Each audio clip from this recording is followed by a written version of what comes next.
Hello ladies and gentlemen, welcome once again to Biddenden Tractorfest. I'm Richard Vobes and I shall be hosting you with the lovely Julia throughout the day at different places throughout this wonderful country fair. But now we've got something very exciting. This is particularly exciting for Julia because she is into animals and she likes horses in particular.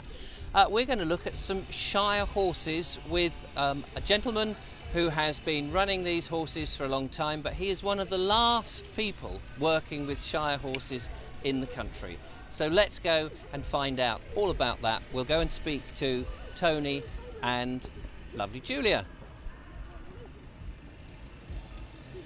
And I'm just passing the camera. Excuse me as I do this. There we go.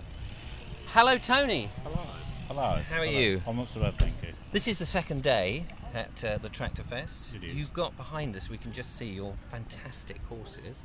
Now, I said Shire horses, but I got that wrong, aren't they? They're cobs. The cobs, yeah. The Can cobs. you tell us what the difference is between a cob horse and a Shire horse? Primarily size. Oh, right. Shire horse will be somewhere between 16 and 19 hands. Cob will make about 15.2 possibly. These guys behind us are about 14.2. Oh, okay. And what would they traditionally be used for?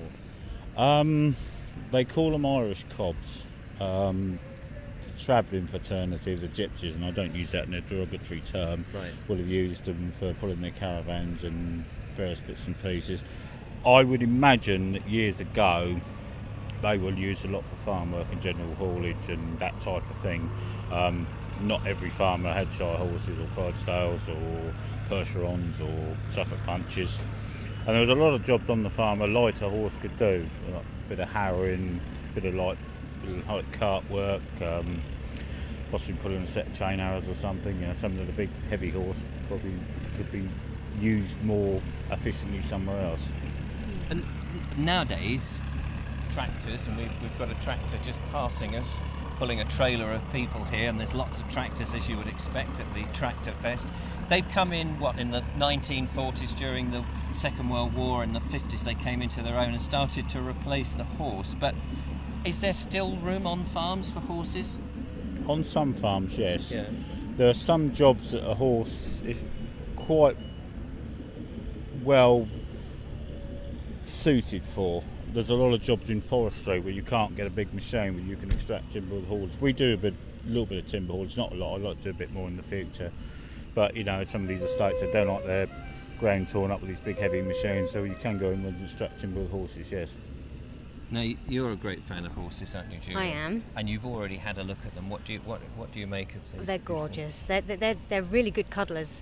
They're good cuddlers. Do cob horses, one's making a little deposit there as we do live, which is always good fun. Do they like people? Are they friendly horses? Storm more than Mars. Storm being the smaller one of the two. He's very, very people orientated. He loves all the attention and all the cuddles and petting and all the children around him. Now he loves it. He was the first to give me a cuddle. And then what did you say? Mars and Storm. Mars and Storm. Mars and Storm's Storm. the bigger. Yeah. Storm got a little bit jealous after that, so then he let me cuddle him. That sounds about right. Yeah, that sounds about right. Yes, Mars is named after the chocolate bar. I once owned a Shire horse called Duke, and I lost him. And his trait was when he finished working, he always got a Mars bar. Oh. And when I bought what was unnamed, well, he has got a posh name, but we don't use that. We just call him Mars. We named him in honour of Duke. Fantastic. So what do you? I said at the introduction, you're one of the last people who work with these type of horses. What sort of things do you do? We do a little bit of work at home. We have got a small amount of acreage back in Infield where we live. Pretty much we do these sort of demonstrations. We do a bit of logging. Primarily, I'm more into match ploughing, ploughing matches. Oh right, okay. And as far as we know, there's only 3 teams of horses still ploughing competitively Wow. in East Sussex. So have you won at these ploughing matches? No, not yet. If you've got a wiggly line. It's It's not saying. It's a lot straighter than it was 3 years ago. Oh, fantastic! Oh well, that's good. That's great. I was saying to you before we went on air, I'm reading a book actually at the moment, which is written in the 1940s, called "The Worm Forgives the Plough," And it is about this chap who's a writer who goes onto the farm in the 40s during the war, and he's delighting in this the last parts of the old-fashioned way of farming, using the horses and the tackle and all those things before the tractors came in. And I imagine we can look back at that with a certain romanticism, but do you think it's a way of life that we should hold on to? I do. And why is that? Well, once upon a time, about 150 years ago, the vast majority of the people in this country of working age were employed either directly or indirectly with agriculture. Nowadays, I'd imagine it's probably down to less than about 10%. And the rift we've got between town and country is, as I say, the fact was during the wars, the farmers' sons weren't called up, and obviously they could start home with a reserved occupation. And I think down the years, I mean, we're probably 3 generations away from it now, but I think down the years that's caused a bit of resentment. But it's a lot of these old traditions and skills, they're all dying out. And once they're gone, they're gone. Yes. And do you think they're dying out needlessly? I mean, we are replacing them with all these modern technology because everything's much faster. To a certain degree, and I don't actually know if it's a good thing or not. Relate your story with the rabbit in the bale. Oh, yeah, I saw a post recently on one of the pages I follow where an animal lover had actually been walking through a field of hay bales or straw bales, and had actually found a young hare, a leveret, trying to get out of one of these hay bales, and it just said to me, I mean, the fact that it happened to be at the edge of the bale in the first place, and someone happened to walk past and see it, says to me that it's far more common than it should be. Do you know what I mean? It just says to me that so fast. The modern machinery just moves so fast and so quickly that nothing's got a chance to get out the way. Yeah, and also the guy driving the tractor probably couldn't be bothered to get off and move it. I once found a dead fox in the middle of a silage bale once. Oh, goodness me. Gosh. It's devastating. I mean, it breaks my heart. I don't know about you. It does. I don't think there's any need for it. That's the trouble with some people nowadays. They just haven't got time. There's just no time for anything. No, they think, we're the top, the top of the food chain. Everything else there to serve us. Well, So anyway, you're about to. Yeah, sorry, go on. How did you get? Have you always done this, or have you recently got into it? I was born and brought up on a farm. My dad was a beef and sheep agriculture contractor. And I'd always messed around with tractors, whether they be modern ones or vintage tractors. And I got to the stage in 2005 that I was coming home from work and I was getting into the low load of tractors to shows. And I thought one day, where does work finish? Where do I start having a good time? And I thought, I need another challenge. I need something different to do. I need something to do that's mine. I'm not covered in oil. I'm not covered in diesel. I'm not worried about, getting something going and getting it to where it's got to go. I've been doing that all week. And my good lady Jo, she's always had horses. She was into show jumping and cross country.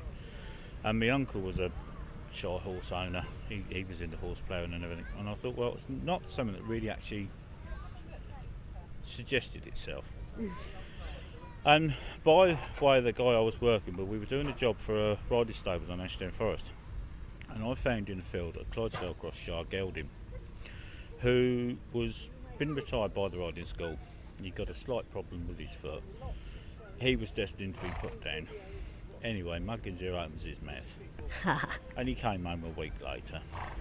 And it snowballed from there. And 10 days after I came home, I decided that I wanted a pair of black Shires with 4 white feet. It took me 18 months, but I got them. Well Excellent. done. Now today, what are you doing at the festival here? We will be doing a ring display with the horses with the harrows, going through some cones to show the manoeuvrability of the working horses. Fantastic. I can't wait to see That's that. Brilliant. Now I know you've got to get going to do all that, so thank you so much, Tony, for your time. It's been absolutely fantastic. Wish I could stop and help you with your horses. Yeah. You're more than welcome. You're more than any time. You're more than welcome. Thank you. Wonderful. Well, good luck with the rest of them, and Julia, do say goodbye to the lovely horses. I'm going to on our have behalf. to. I can't walk away from these lovely fellows. Absolutely. Fantastic. Thank you, Tony. Lovely, thank you. It's Thank you, been fantastic wonderful. meeting So you. there we are, ladies and gentlemen. I hope you've enjoyed that. One of the last people working with cob horses, not shires. Dray horses will do. Dray horses apparently will do, so that's even better. We will be coming back to you live from the Tractorfest somewhere else with some other interesting things, different things. If you're in the area, do come along and check it out. And that's it. We're excited to be here on day 2. So there we are. Fantastic. Cool. I'm being signalled by our cameraman. You'll have to talk to us because I have absolutely That way. no idea. A view of the horses.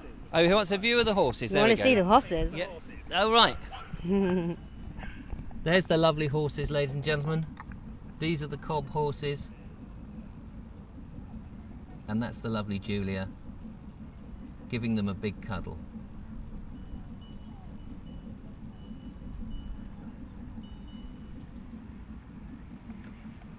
So there we go, ladies and gentlemen. Hope you've enjoyed all of that. We will be back again later. Thank you so much for joining us. Until the next time, bye for now.